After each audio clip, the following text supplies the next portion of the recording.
right, guys, we're on part two here. We were just talking about the Ten Commandments, one of my favorite movies of all time. And I was walking through chapter Acts 7, and this is Stephen's speech, Israel's History and Rejection, which I love it that is recounted here in the New Testament. But I want to come here because this is my favorite of all time, the Ten Commandments. Right? If you haven't seen this, you must go see. It looks like it's on Pluto TV for free, so you should go watch that if you haven't seen it. If you haven't seen it in the last year, you really should go watch it. I'm gonna see. I think the 10. It's also pretty sure it's on YouTube. Yeah, is that on YouTube? Let's see. Let's go to YouTube real fast. Yeah, let's see the Ten Commandments. Uh, oh,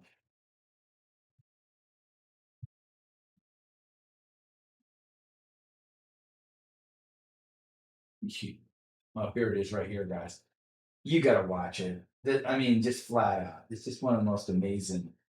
I don't think that's the original. Charlton Heston. I think this is yeah, yeah. I'm gonna see if this is actually it.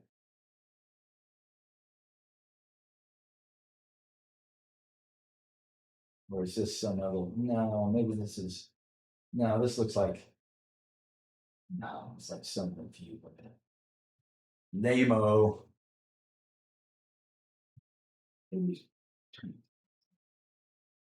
Yeah, it looks like.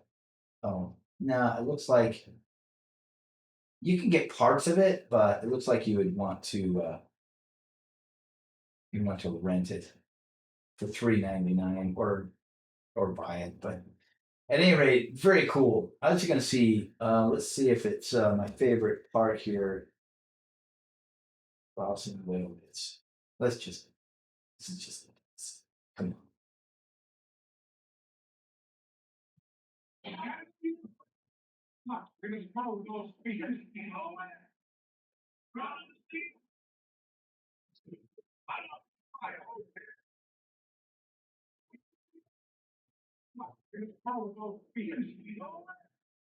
It's like this is a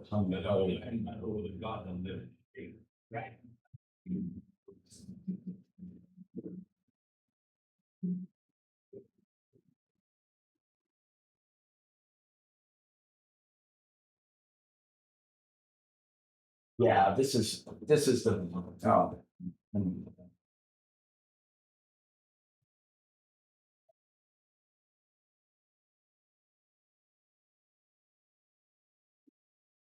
Okay, this is the best part of all. Oh man. Opens the Red Sea. They're going to cross on dry ground. So Stephen's talking about this. Yes, with the blast of his nostrils. Lead them through the midst of the water. His will be done. Now, remember that that they were protected during the day by a pillar of fire, and at night, pillar of fire, and day by pillar of smoke and vapor. And you know, this is really probably one of the greatest miracles in terms of just the series of things that God did to free His people. And this is not make believe, folks. This is, there's a lot of evidence of this happening and how it happened. But nonetheless, I think what's so powerful about this to me was, I was just a young kid. I remember they showed it at the Paramount Theater, and I was able to go and watch it in a little theater in Idaho Falls, and it just absolutely blew my mind. And I felt the power of it. And I really think that everyone should watch this if they haven't seen it in the last little while. But I don't have time to show this whole clip, but you kind of get a sense of it. But in essence, Pharaoh hardens his heart, and I'll kind of fast forward to that part, and we'll see exactly what happens.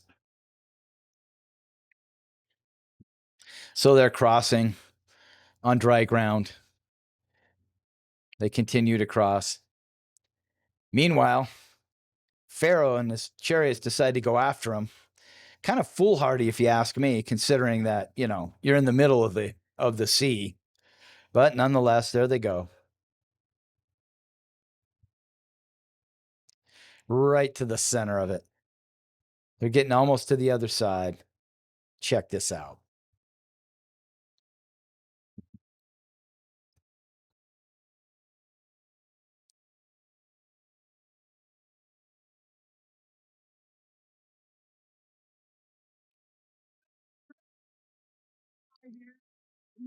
There's always a hater.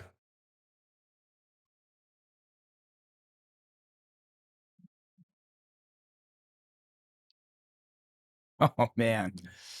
Devastating. Devastating. Yikes.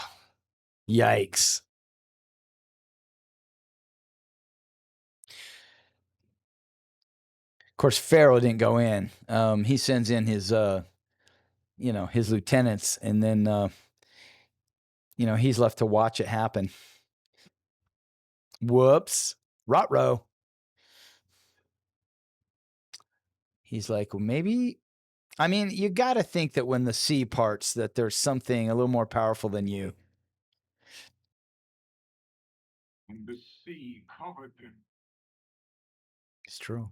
Who is like unto thee, O Lord? No one. Thou art God. Amen to that. Of course, the other cool scene that you have to see is when, of course, he's given the 10 Commandments. Now, let me just do this real fast. I'm going to pop over to... So that's what Stephen's talking about here in this powerful chapter, chapter 7. And so often in the Book of Mormon as well, this is held back to as one of the most powerful and miraculous acts ever to happen. And so oftentimes it's drawn on as an example of how God preserves his people. Now, that was just one story of many across the whole timeline of Moses and all that happened to him. As we know, he became a great prince to the Pharaoh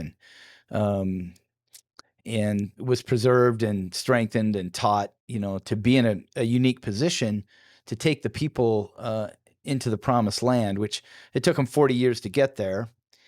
And look, it's got to be one of the most powerful examples of God's true love of his children. He fed them in the desert with manna and with meat and different things. And, honestly, that hasn't changed. The reason I love this story is he loves all of us. He's willing to, in our individual lives, provide the manna, provide the crossing of the Red Sea to escape our enemies, these types of things.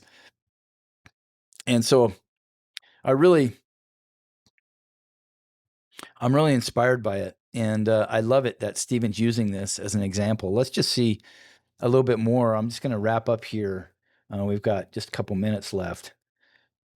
I just want to wrap up around what Stephen was doing here. So it's the longest chapter of the book of Acts. Powerful, inspired defense of Stephen before the Sanhedrin, just prior to his martyrdom. A retelling of a covenant history. In response to the high priest's question about whether the charges against him were true, Stephen delivers a comprehensive review of Israel's history. He begins with Abraham, moves through the patriarchs, Joseph's trials and exaltation in Egypt, and focuses heavily on the life and mission of Moses. The pattern of rejection. As Stephen traces this history, he highlights a recurring tragic theme. The children of Israel repeatedly rejected the deliverers and prophets sent by God, including Moses, whom they initially thrust away, and the prophets who foretold the coming of the just one, the Messiah. Stephen concludes this section by reminding the council that while God dwelt in the tabernacle and in the temple, the Most High dwelleth not in temples made with hands. For heaven is his throne, and earth is his footstool. And then says the accusation and martyrdom. Abruptly shifting his tone, Stephen directly accuses the council of following in the footsteps of their fathers.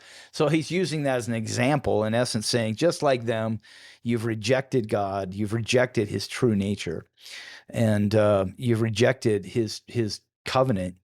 And it's true. You might remember that when Moses went up to Sinai, God wanted the people to go with him. He actually wanted them to see his face. He really wanted to commune with his people, but they rejected him, which was a common theme. The overarching theme, the historical pattern of human resistance to divine authority, contrasted with the ultimate witness of a faithful disciple. This chapter powerfully illustrates several eternal truths: rejection of the prophets. Stephen demonstrates that Israel's apostasy often stemmed from rejecting living prophets, the reality of Christ's divinity. Stephen's final vision provides one of the clearest scriptural testimonies. Number 3, Christ-like forgiveness. Stephen's martyrdom serves as a supreme example of Christ-like discipleship. Even in the face of violent persecution and unjust death, he remained true to his testimony and extended pure charity and forgiveness to his enemies. What a powerful, powerful story. I love this today, where the randomizer took us here to Acts number 7, chapter 7, Stephen's speech and his ultimate martyrdom. So with this, I just want to say this. I'm working on a new app called Master the Old Testament, and I'm really going to focus on a lot of these powerful miracles that happen in the Old Testament, including the temples that were built. And I think this is something that the rest of the world doesn't really understand, is the true purpose of these temples, and how temples play a part in a restored gospel of Jesus Christ. And that is my conviction, that his true church has been restored here upon the earth, and the things that were built and established foundationally in his church are here again upon the earth. And if you want to learn more about that, go over to learnhowtoprosper.com and look under faith. And I've got a lot more there that you can look into and learn more. And with that, I'm going to say have a fantastic day. I'm going to sign off after having had another nice walk down memory lane, taking a look at the Ten Commandments, understanding Stephen's incredible recounting of that amazing history. And I hope you take a minute to go learn it yourself, or just reacquaint yourself with it. And with that, I'll sign off. Thanks, everyone. Have a great one. I'll see you tomorrow. Bye-bye.